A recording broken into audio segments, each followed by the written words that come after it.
Last week, two 19-year-old twin sisters were attacked in Brooklyn after police say they refused to give their number to a 20-year-old man who approached them.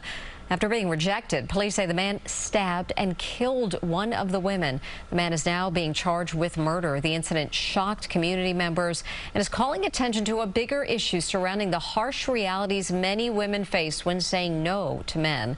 Joining us now to discuss is Pamela Jacobs, Chief Executive Officer of the National Resource Center on Domestic Violence. Welcome. Thank you. Happy to be here. Tragic incidents like the one in Brooklyn are often referred to as rejection killings. Can you explain what that means and how often does this happen? Sure, yes. So unfortunately, we don't have great data on how often rejection killings are happening. We do know that in the U.S., about 3 women are murdered every day by a husband or boyfriend, most often when attempting to leave. So that's one type of rejection killing. We know that there are about 200 women each year who are murdered by a man who is a stranger. What we don't know is how often that happens after they are turning down that man's advances. So unfortunately, we're really not tracking what's happening immediately before someone is killed. So those cases where it is a stranger who's asking for someone's number, like the tragedy that happened to young Samaya Spain in Brooklyn, we don't really know what those numbers are. What we do know is that women who are the most marginalized, Black women, women of color, trans women, are much more likely to be targeted by men who use this type of violence because they're less likely to be believed if they reach out for help, and those perpetrators are much less likely to be held accountable. Why do you think it's been so difficult to track the number of rejection killings that happen in the U.S.?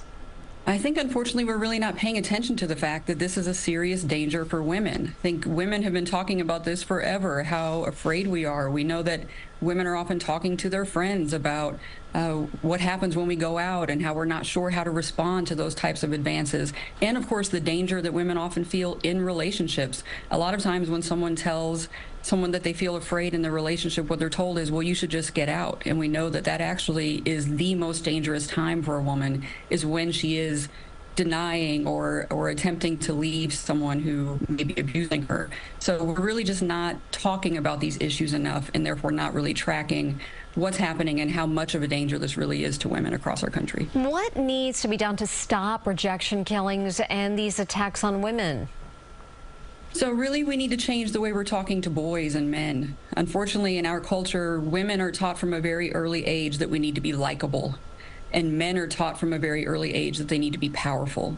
So we need to start teaching men and boys that they're never entitled to a woman's time or attention or affection.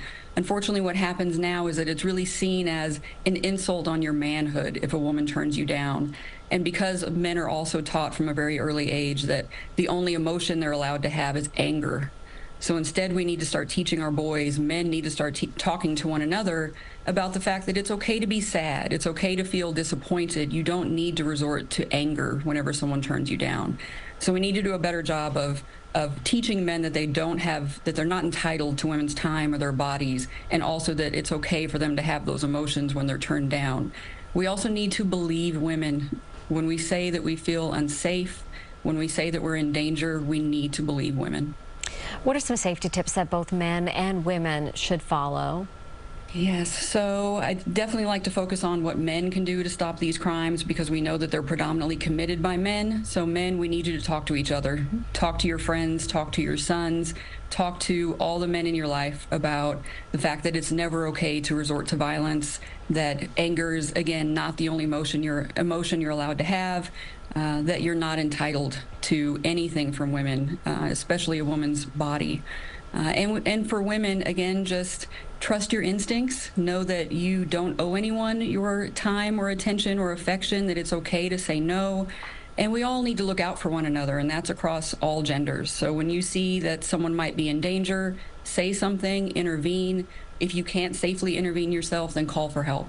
Pamela Jacobs, Chief Executive Officer of the National Resource Center on Domestic Violence. Thank you for taking some time to talk to us on this very important topic. Thank you so much for having me.